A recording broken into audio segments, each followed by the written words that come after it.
Part 1. The Goose.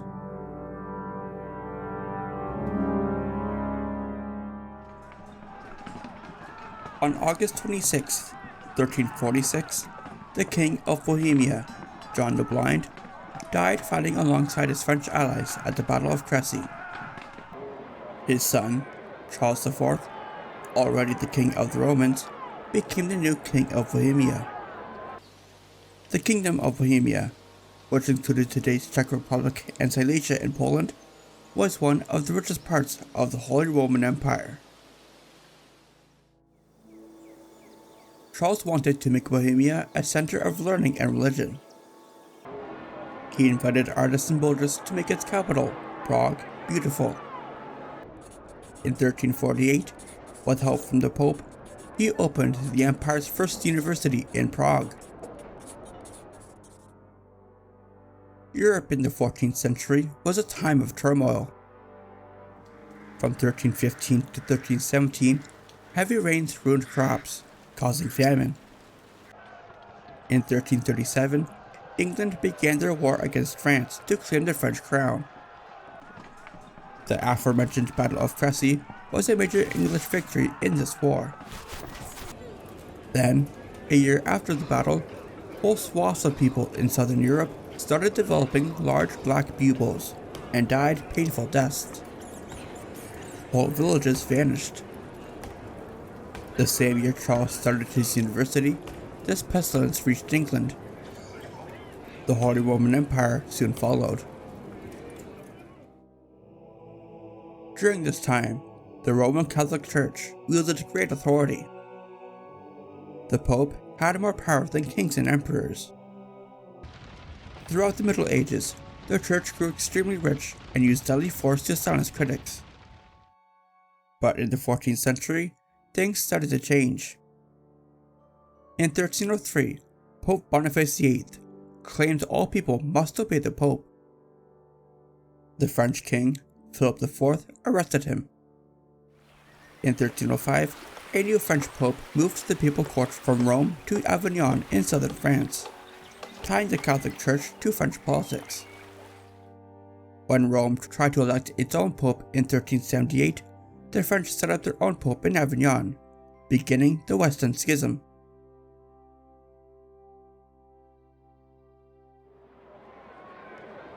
In 1382, Charles IV married his sister, Anne, to King Richard II of England.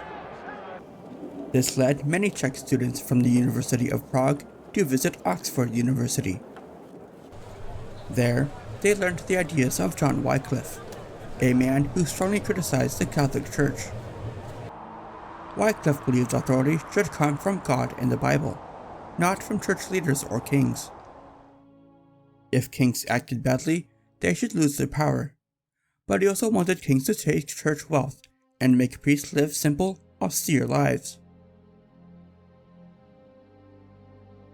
He also spoke against corruption, like simony, the practice of paying money for church jobs. Wycliffe also said the Bible should be taught and written in local languages, so everyone could understand it.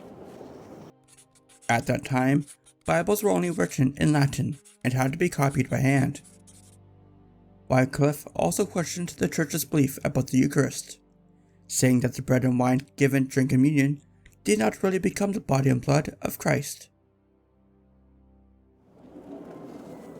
In Bohemia, Charles IV brought a preacher named Konrad Waldhauser to Prague. Konrad gave sermons in German, preaching against greedy and lazy clergymen. One of his listeners, Jan Milic, left his government job to live as a poor preacher. Milic gave strong sermons in Czech, Latin, and German.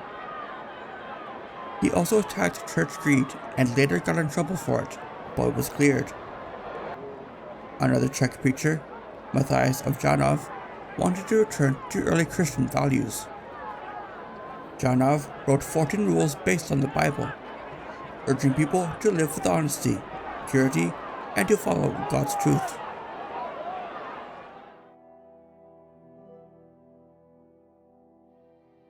With Bohemia being such a hotbed for new religious ideas, it was only a matter of time before someone ignited the flashpan.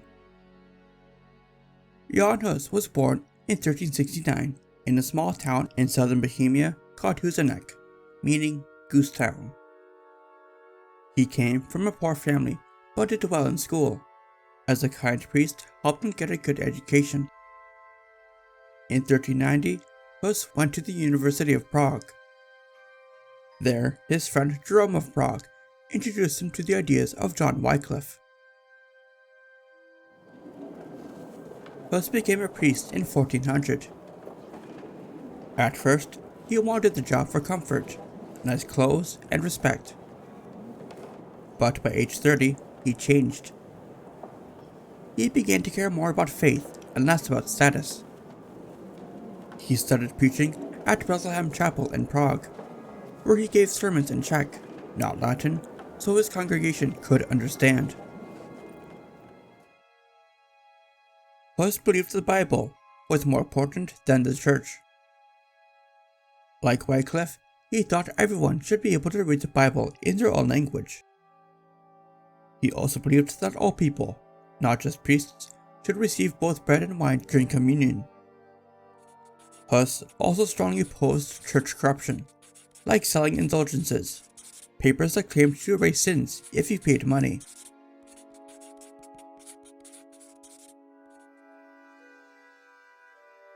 It was not long before Hus and his followers, the Hussites, met opposition.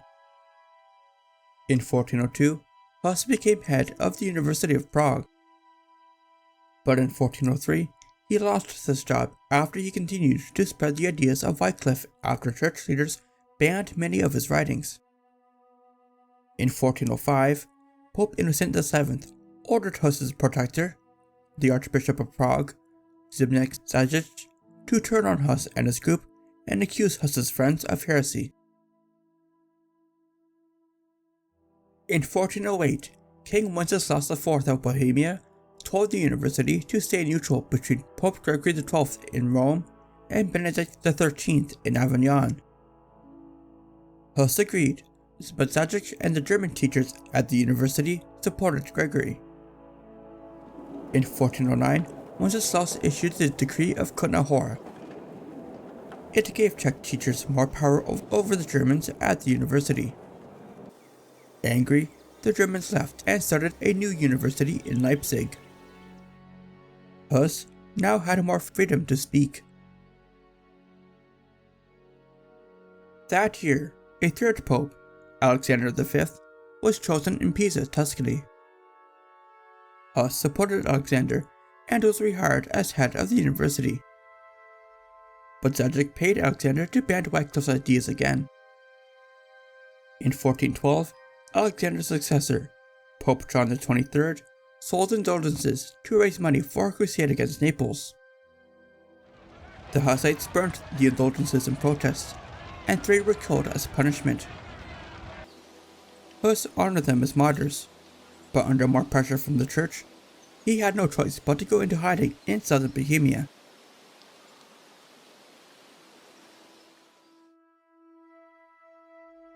In late 1414, Wenceslaus's brother, King Sigismund of Hungary, invited Hus to the Council of Constance. Sigismund convened the council to fix the Western schism within the church, as well as straighten out any dissenting voices, like Hus's.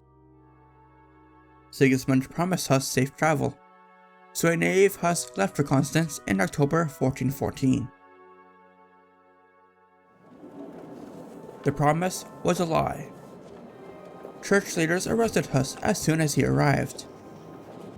They locked him in a cold cell, where he was chained, became sick, and barely fed. His trial began on June 5, 1415. Hus admitted to writing his books, and was willing to change any part if shown proof that he was wrong. He praised John Wycliffe, and said he hoped to meet him in heaven. On June 8th, officials read 39 charges against him. They accused him of praising Wycliffe and honoring the 3 dead Hussites as martyrs. On July 6th, the church gave him one last chance to recant. Hus refused.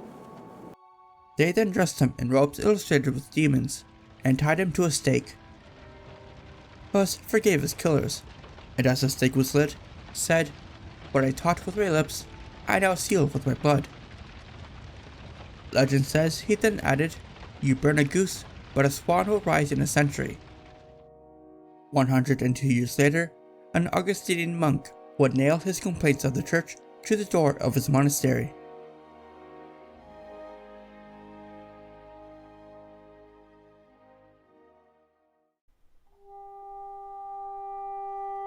Part 2. The Hussite Revolution.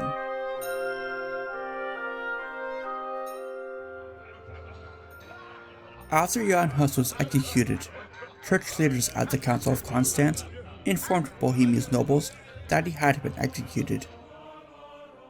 They asked for help to remove all teachings connected to Huss in Bohemia.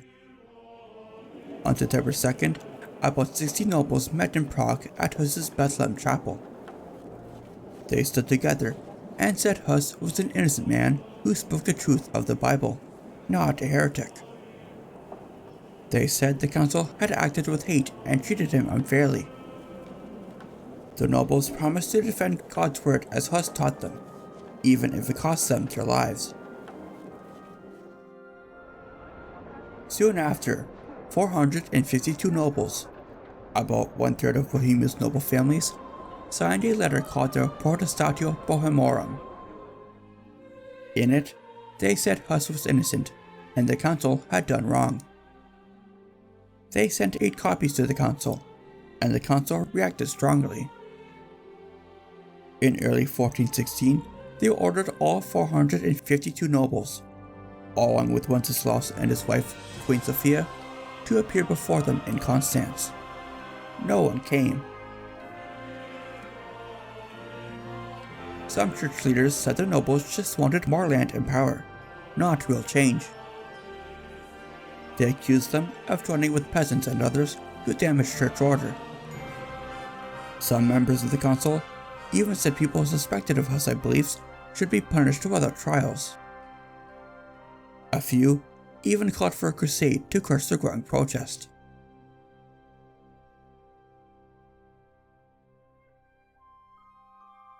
When Huss went to the Council of Constance, his friend Jerome of Prague promised to help if needed. After hearing about Huss's unfair trial, Jerome kept his word.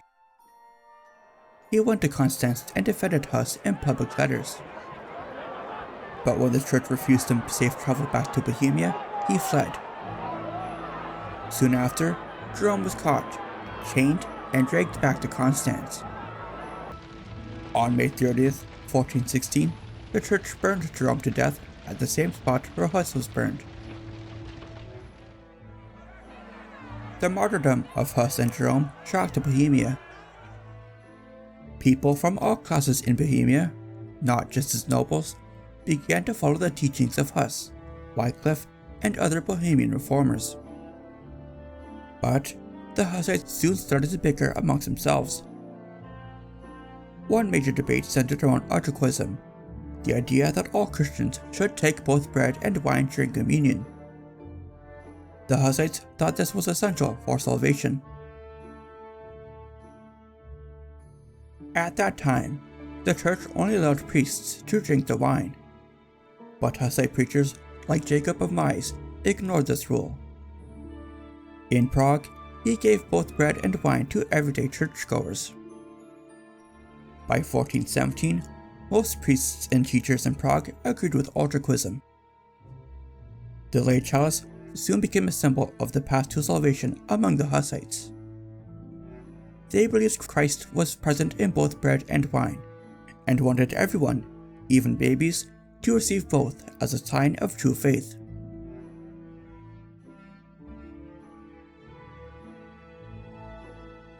The Council of Constance ended in 1418.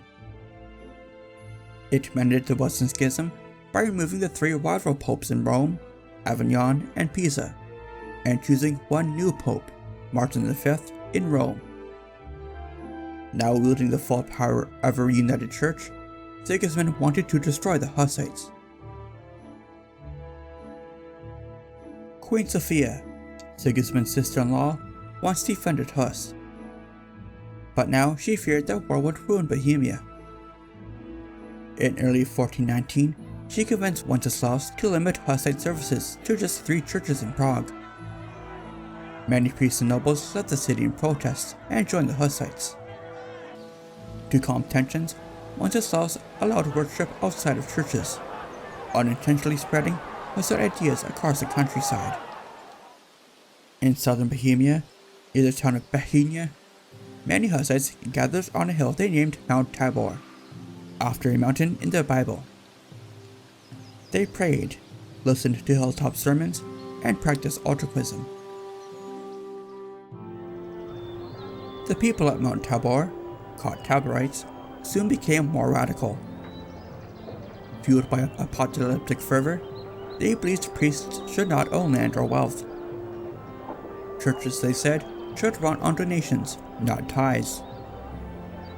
They told people to leave corrupt priests and follow Christ alone. In Prague, a fiery preacher named Jan Zalewski led daily protests. On June 18, 1419, Hussites stopped a church service and took over the building, then took control of Prague's new town. Wenceslaus punished some Hussites and replaced city leaders with anti-Hussite officials, but it was too late. On July 22nd, Hussite leaders from across Bohemia met at Mount Tabor, planning a response to Wenceslaus's actions.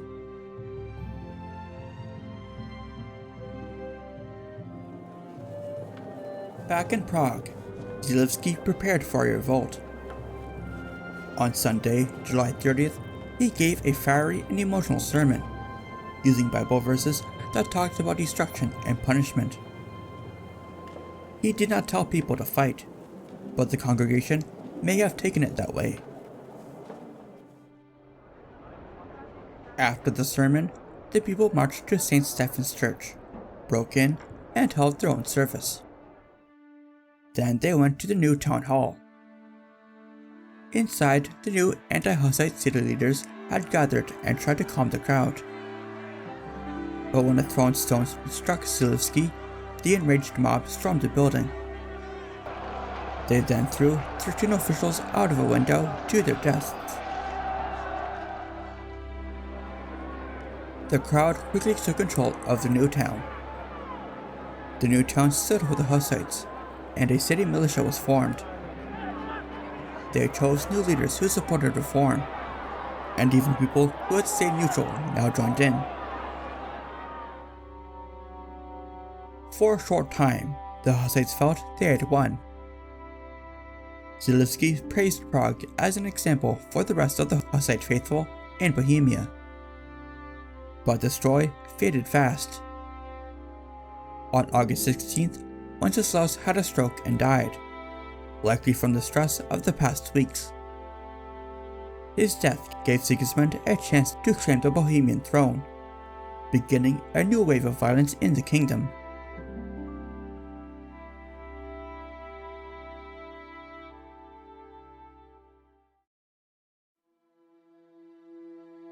Part 3. The One-Eyed.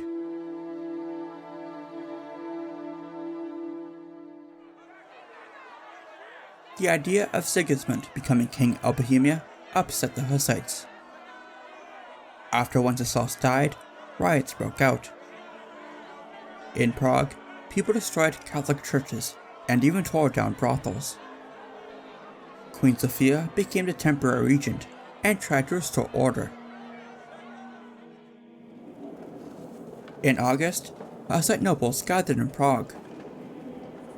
They wrote to Sigismund in a letter called the 4 Articles of Prague. They asked for the right to worship Huss's teachings, receive both bread and wine at communion, stop church corruption, and that punishment for sin be applied equally to everyone. Sigismund gave a vague answer and made no real promises. Soon after, the Hussites heard that royalist nobles planned an attack. On November 4th, fighting began in Prague. where the Taborites had just arrived, led by Jan Žižka, a brave and skilled one-eyed commander. He was a veteran of the massive 1410 Battle of Grunwald against the Teutonic Order.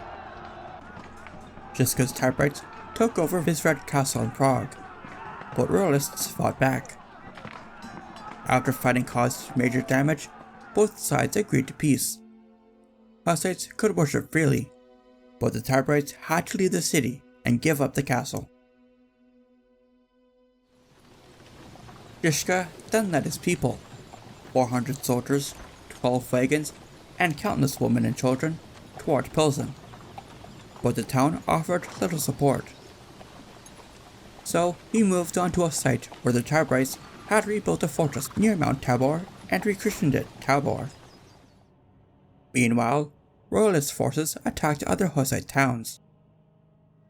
In Kutna Hora, they captured and killed over 1,600 Hussites, throwing them into mineshafts.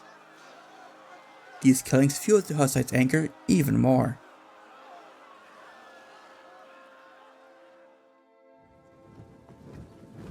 It did not take long for Royalist armies to encroach on Žižka's convoy. To prepare, Žižka chose a steep hill near Sudomirsk, southwest of Tabor. He placed his wagons in a circle and hid women, children, priests, and cavalry inside. His soldiers, about 20 in each wagon, used crossbows, spears, flails, and early handguns. These mobile wagons, called Wagenburg, wagon forts, became the Hussites' iconic and impenetrable defense.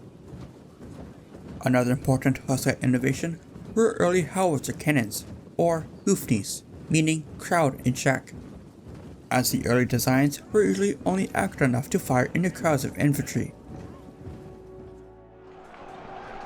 On March 25th, 1420, about 2,000 Royalist knights tried to attack. Though outnumbered, Žižka's troops held firm thanks to their Wagenburg tactics, which confused the Royalists. By night, the Royalists fled. Žižka marched into Tabor to train crowds, and began building a stronger army. Weeks earlier, on March 1st, Pope Martin V had called for a crusade against the Hussites, Wycliffites, and their friends in Bohemia. Sigismund supported the crusade, and in May led an army of 80,000 made up of German, Hungarian, and Catholic Bohemian soldiers from Silesia. By June, they reached Prague.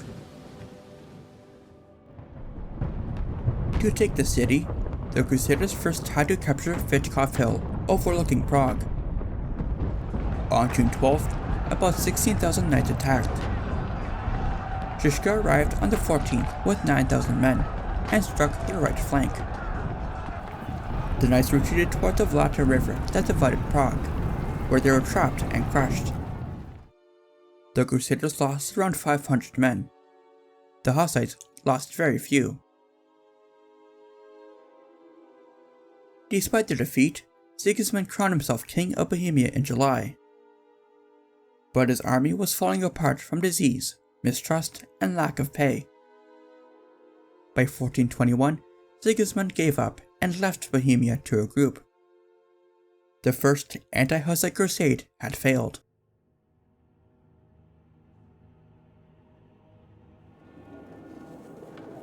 In June 1421, after the Hussites pushed Sigismund and the Crusaders out of Prague, they held a council in the town of Čáslav. There, they rejected Sigismund as king and reconfirmed the 4 Articles of Prague. With Sigismund no longer king, the Hussites needed a new ruler. First, they asked King Vladislav II of Poland, but he said no because he did not support their beliefs. Then they picked his cousin, Grand Duke Vytautas of Lithuania. Vytautas refused the crown too, but the Hussites still called him their king. Meanwhile, Žižka led a siege on Raby Castle in southwestern Bohemia. An arrow hit his only good eye, leaving him fully blind. Still, Žižka kept leading the Taborites. While he recovered in Prague, German crusaders beat the Hussites at Brooks in August. In September, they attacked again and tried to take Žatec in northwest Bohemia. But when they heard that Žižka was coming, they ran away. Sigismund did not give up the new crusade. He gave command of the crusaders to Pippo Spano, a skilled Italian condottiere. In late 1421, he marched towards Žižka in Kutna Hora. On December 21st, the crusaders attacked. Some snuck into the city and caused a massacre, trapping the Hussites.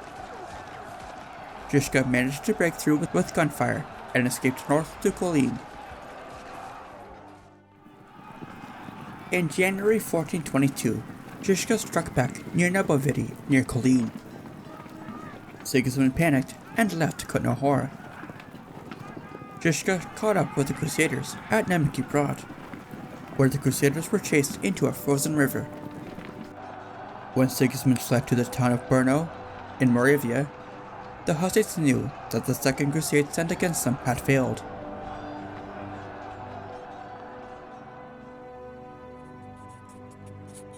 In 1422, Grand Duke Vytautas wrote to Pope Martin. He said he would become King of Bohemia if Martin helped bring the Hussites back to the Catholic Church. Vytautas sent his nephew, Sigismund Korybut, to Bohemia as his regent. Korybut's arrival split the Hussites. Hussite nobles and townsfolk in Prague, who followed Utraquism, supported Korybut and hoped for peace with the Pope. But the Taborites rejected any deal with the Catholic Church.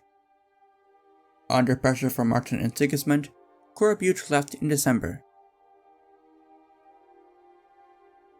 Martin called for a third crusade, but few answered.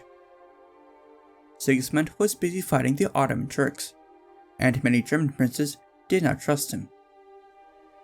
Only King Eric of Denmark came with troops, but soon left due to lack of support. In June 1424, Korybut returned without Vytautas' approval. He took power in Prague, removed some Utraquist leaders, and made peace with the Taborites. Martin excommunicated him. Without outside enemies, the Hussites began to fight each other. In August 1423, Žižka had left the Taborites and formed a new moderate group, the Orobites, based in Hrad Králové, east of Kutna Hora. When the Prague Hussites allied with Catholic nobles to attack the Taborites and Orobites, Žižka crushed them at Malešov on June 7, 1424, killing around 1,400. This was Žižka's final big victory. He then marched on Catholic Moravia and besieged Pribislav, where he died of plague on October 11, 1424. A legend says he asked for a drum to be made from his skin. His grave in Hrad Králové was later destroyed during the 30 Years' War.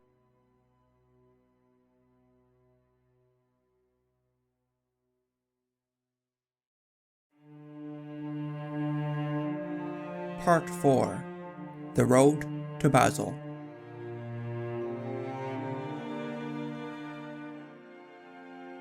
After Jan Žižka died, the Taborites and the Taborites stopped trusting each other. The Prague Hussites turned against the radicals. Sigismund Korybut, once powerful in Prague, lost support as Bohemian nobles argued, and Poland gave little help. Even Hussite teachers at the University of Prague disagreed on whether to support the Pope. Seeing the Hussites divided, Pope Martin ordered a fourth crusade. In 1426, 13,000 crusaders invaded northern Bohemia. Korybut and a leading Taborite figure, Prokop the Great, brought 11,000 fighters and 500 Wagenburgen to fight them near Aussig. On June 16th, German knights broke into the wagon circle and thought they had won. But Hussite cavalry circled behind and attacked. The crusaders panicked and ran, losing around 4,000, including 500 nobles. Corbude then tried to make peace with Martin, but was ignored. Hoping to take back control of Prague, he asked Silesian nobles to remove the radicals in power, but his plan leaked. In March 1427, the city council arrested him. Sigismund was busy fighting the Ottomans, so Cardinal Henry Beaufort took up the mantle. In July, 25,000 crusaders invaded western Bohemia. Prokop led 15,000 to stop them. News of Prokop's arrival spread panic amongst the crusaders, and they fled west to the town of Tachov. When Prokop arrived, many crusaders had already left out of fear. Tachov surrendered on August 11th, and Cardinal Henry Beaufort, furious, tore the imperial standard to pieces.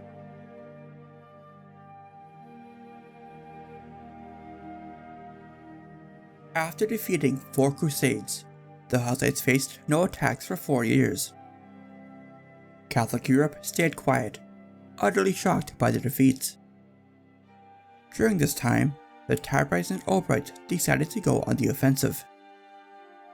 They invaded lands outside Bohemia, not to conquer, but to deter more crusades, punish those who helped the enemy, and gain support.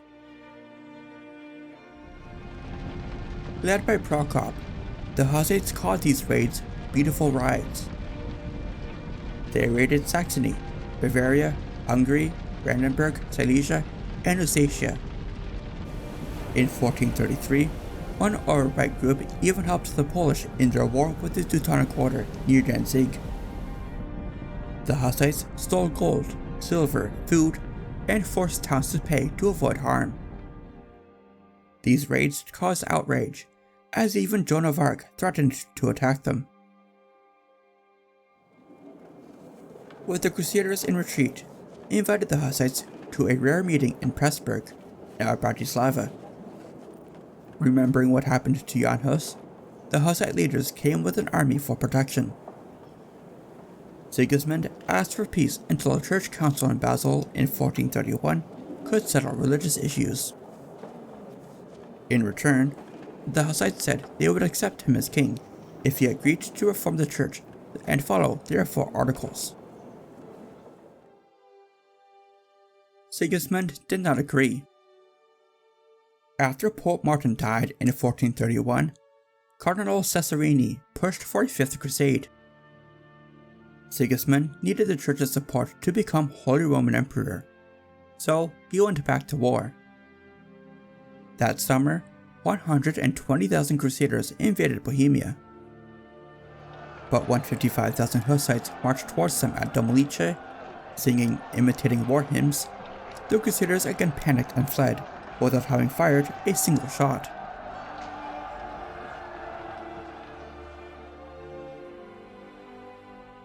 By the time of the Battle of Domlice, Bohemia had been at war for over 10 years.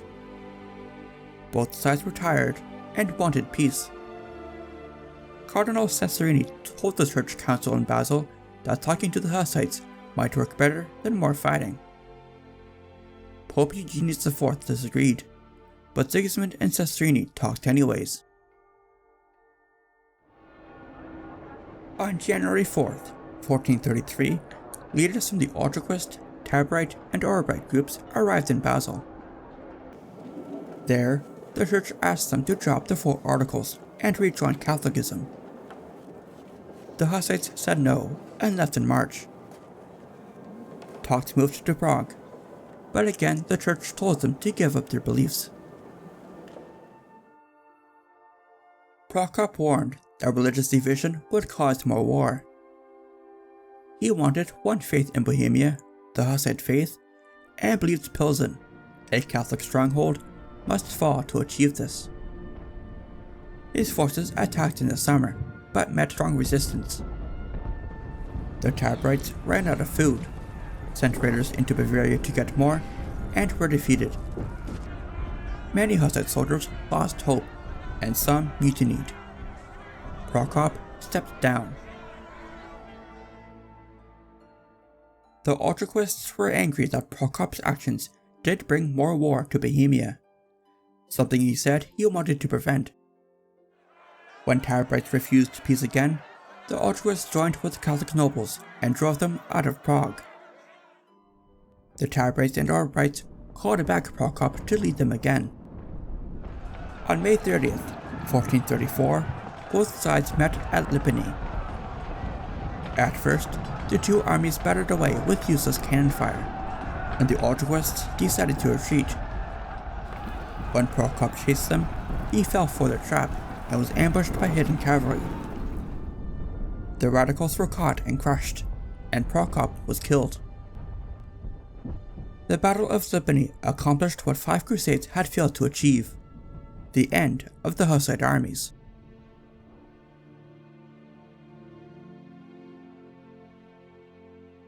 The Catholic leaders at the Council of Basel felt pleased when they heard that the radical Hussites lost the Battle of Lipany.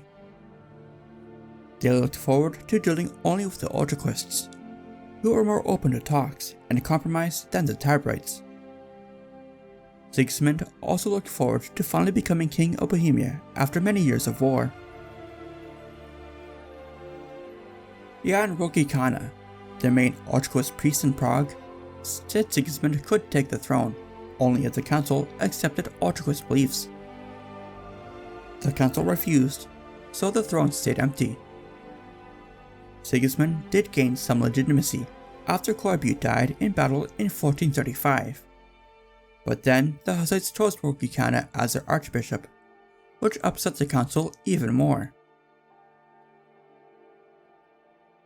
Before the Battle of Lipany, both sides had started peace talks.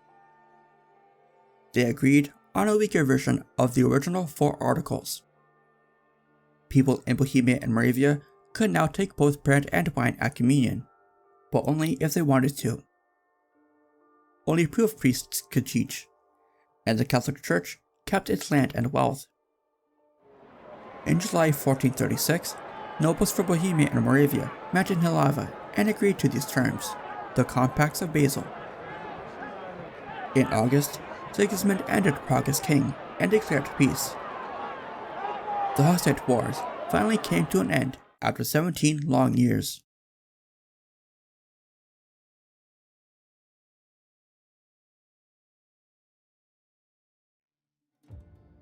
Even after the Hussite Wars ended, the fight to protect the Hussite faith continued.